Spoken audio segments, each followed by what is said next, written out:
ओम क्लीम कृष्णाय नमः। नमस्कार दोस्तों, आपके अपने चैनल प्योरिटी ऑफ लाइफ में मैं नीलम शुक्ला आपका बहुत बहुत स्वागत करती हूँ। दोस्तों, आज की वीडियो में मैं आपसे बात करने वाली हूँ अपरा एकादशी के बारे में। अपरा एकादशी जो कि ज्येष्ठ मास के कृष्ण पक्ष में आती है, इस एकादशी का व्रत धारण करके विधि विधान से अगर आप भगवान श्री विष्णु की पूजा आराधना करते हैं तो अपार पुण्य फलों की प्राप्ति होती है।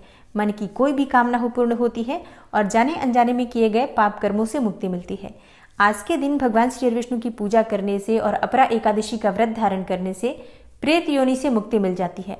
ब्रह्म हत्या या फिर दूसरों की निंदा करने जैसे महान पापों से मुक्ति मिल जाती है और भगवान श्री विष्णु की असीम कृपा की प्राप्ति होती है, जिससे समस्त प्रकार के सुखों का भोग भोग कर मरणोपरांत वैकुंठ लोक की प्राप्ति होती है, मोक्ष की प्राप्ति होती है।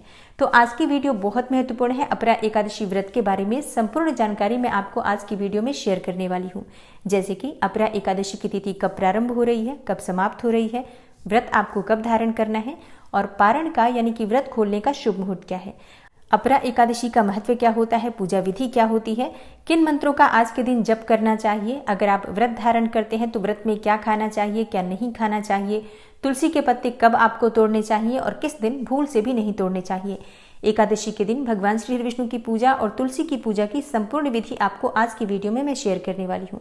तो वीडियो को पूरा जरूर देखिए और अगर आपको आज की वीडियो अच्छी लगे तो इसे लाइक भी जरूर कीजिए, शेयर भी जरूर कीजिए फैमिली फ्रेंड्स के साथ। और चैनल पर पहली बार आए हैं, अगर अभी तक आपने चैनल को सब्सक्राइब नहीं किया है तो आज की वीडियो अगर आपको अच्छी लगे तो चैनल को सब्सक्राइब करके बेल आइकन को जरूर प्रेस कर लीजिए।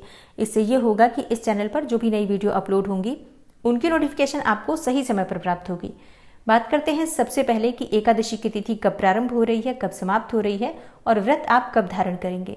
देखिए, एकादशी की तिथि प्रारंभ हो रही है 15 मई को सुबह 2:46 पर और एकादशी की तिथि समाप्त हो रही है 16 मई को सुबह 1:03 पर। तो व्रत हम कब धारण करेंगे? देखिए, एकादशी का व्रत हमेशा सूर्योदय कालीन तिथि में ही धारण किया जाता है, तो 15 मई 2023 को अपरा एकादशी का व्रत रखा जाएगा। और बात करें पारण के शुभ मुहूर्त के बारे में, तो एकादशी व्रत का पारण हमेशा द्वादशी तिथि में किया जाता है। तो द्वादशी तिथि प्रारंभ हो रही है 16 मई को सुबह 1:03 पर और समाप्त होगी 16 मई को ही रात्रि में 11:36 पर। और हाँ, एकादशी व्रत का पारण हमेशा सूर्योदय काल में ही किया जाता है और हरिवासर की समाप्ति के बाद किया जाता है। अब हरिवासर क्या होता है? देखिए, हरिवासर द्वादशी तिथि का प्रारंभ होने के बाद का 1/4 समय होता है। जब द्वादशी तिथि प्रारंभ होती है तो उसके पहले के जो 4 या 5 घंटे होते हैं उस समय को हरिवासर कहा जाता है और हरिवासर जब समाप्त हो जाता है तभी व्रत खोलना चाहिए, क्योंकि शास्त्रों के अनुसार हरिवासर के समय में अगर व्रत का पारण करते हैं, एकादशी व्रत का पारण करते हैं तो इसे पाप के समान माना गया है। इसलिए हरिवासर जब समाप्त हो जाता है तभी एकादशी व्रत का पारण किया जाता है। तो हरिवासर की समाप्ति का समय होगा 16 मई को सुबह 6:41 पर और इसी के बाद आप अपना व्रत खोल सकते हैं। तो 16 मई को सुबह 6:41 से सुबह 8:13 तक व्रत खोलने का, पारण करने का शुभ मुहूर्त है। इसी शुभ मुहूर्त में आप अपना व्रत खोल लीजिए, व्रत का पारण कर लीजिए, क्योंकि एकादशी व्रत का पारण अगर हम शुभ मुहूर्त में नहीं करते हैं, शुभ मुहूर्त बीतने के बाद करते हैं, तो व्रत का हमको संपूर्ण फल प्राप्त नहीं होता। इसलिए अगर आप एकादशी का व्रत धारण करते हैं तो पारण के शुभ मुहूर्त का ध्यान आपको अवश्य रखना चाहिए। एकादशी का व्रत करने वाले भक्तों को दशमी तिथि के दिन शुद्ध और सात्विक भोजन लेना चाहिए, ब्रह्मचर्य का पूर्ण रूप से पालन करना चाहिए और भूमि पर शयन करना चाहिए। और एकादशी के दिन प्रातःकाल ब्रह्म मुहूर्त में उठकर स्नान इत्यादि से निवृत्त होकर भगवान सूर्यदेव को जल अर्पित कीजिए। उसके बाद अपने घर के मंदिर में भगवान श्री विष्णु की विधि विधान से पूजा कीजिए। भगवान श्री विष्णु को आज के दिन पंचामृत से अभिषेक कराइए, पीले वस्त्र उन्हें अर्पित कीजिए, पीले पुष्प उन्हें अर्पित कीजिए, फलों का भोग अर्पित कीजिए। आप अपनी इच्छा के अनुसार कोई भी ऋतु फल भोग में अर्पित कर सकते हैं या फिर कोई भी सफेद मिठाई जो कि दूध से बनी हुई मिठाइयाँ होती हैं, इनका भोग भी भगवान श्री विष्णु को आप लगा सकते हैं। और हाँ, अगर आप एकादशी का व्रत करना चाहते हैं तो अपने दाहिने हाथ में जल और पुष्प लेकर व्रत का संकल्प ले लीजिए कि आज आप एकादशी का व्रत धारण कर रहे हैं। अगर आपकी कोई भी विशेष मनोकामना हो तो अपनी मनोकामना भगवान श्री विष्णु से कहते हुए अपना व्रत का संकल्प ले सकते हैं या फिर निष्काम भाव से भी बिना किसी मनोकामना से सिर्फ भगवान श्री विष्णु की प्रसन्नता के लिए एकादशी का व्रत धारण करना चाहिए। सुबह के समय संकल्प लेने के बाद विधि विधान से भगवान श्री विष्णु की पूजा करके आप आरती कर लीजिए भगवान श्री विष्णु की। और दिन में आप फलाहार कर सकते हैं, कोई सा भी फल खा सकते हैं, जूस पी सकते हैं, फलों का रस ले सकते हैं, दूध पी सकते हैं, पानी पी सकते हैं और चाय इत्यादि लेकर आप फलाहार और जलाहार के द्वारा एकादशी का व्रत धारण कर सकते हैं।